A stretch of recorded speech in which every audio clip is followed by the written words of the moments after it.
अगर आप भी किराए के मकान में रहते हैं, ऑन रेंट रहते हैं, तो मेरी बात बहुत ध्यान से सुनिए, क्योंकि 90% लोग ये बात नहीं जानते हैं। खासकर वो लोग जो अपना गांव, अपने शहर को छोड़कर दूसरे राज्य में, दूसरे शहर में जाकर किराए के मकान में रहते हैं। ऐसे भोले भाले लोगों को जो मकान मालिक है वो बहुत आराम से बेवकूफ बना देते हैं। इसलिए आज मैं आपको आपका अधिकार बताऊंगी, बस आखिरी तक इस वीडियो को ध्यान से सुनना। पहला अधिकार एक किराएदार, एक रेंटर के रूप में आपके पास क्या है? पहला अधिकार यह है कि कोई भी मकान मालिक जब मर्जी तब या अपने हिसाब से आपके घर पे बिल्कुल भी नहीं आ सकता। खासकर इंडिया में यह होता है कि मकान मालिक का जब मन हुआ वो आपके घर पे टपक जाता है, आपके घर पे आ जाता है, आपको उन्हें चाय पानी पिलाना पड़ता है। लेकिन ऐसा कोई भी मकान मालिक नहीं कर सकता।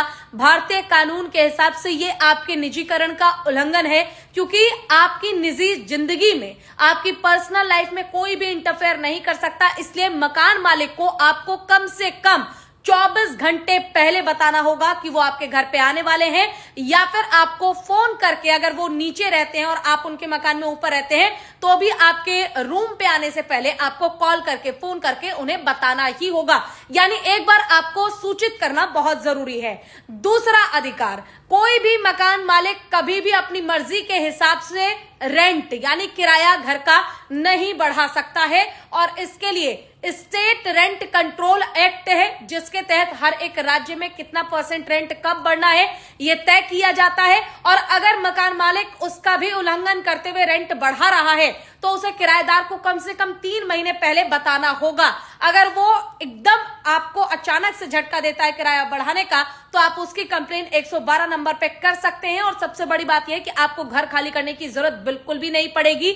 अगर मकान मालिक आपको घर खाली करने के लिए बोलता भी है तो उसे कम से कम 1 महीने पहले यह बताना होगा।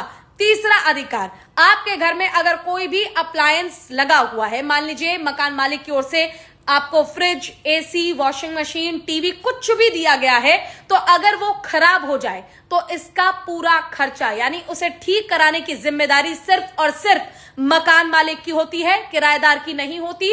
किराएदार से वो इसे ठीक कराने का पैसा बिल्कुल नहीं ले सकता, क्योंकि आजकल कई सारे मकान मालिक जो है वो मेंटेनेंस के नाम पे आपसे पहले ही पैसा ले लेते हैं, तो ऐसा भी वो नहीं कर सकते। और चौथी सबसे आखिरी चीज, किराया अगर आप गलती से लेट दे रहे हैं तो कोई भी मकान मालिक आपके घर की बिजली और आपके घर में पानी सप्लाई, इन दोनों कनेक्शन को काट बिल्कुल भी नहीं सकते हैं।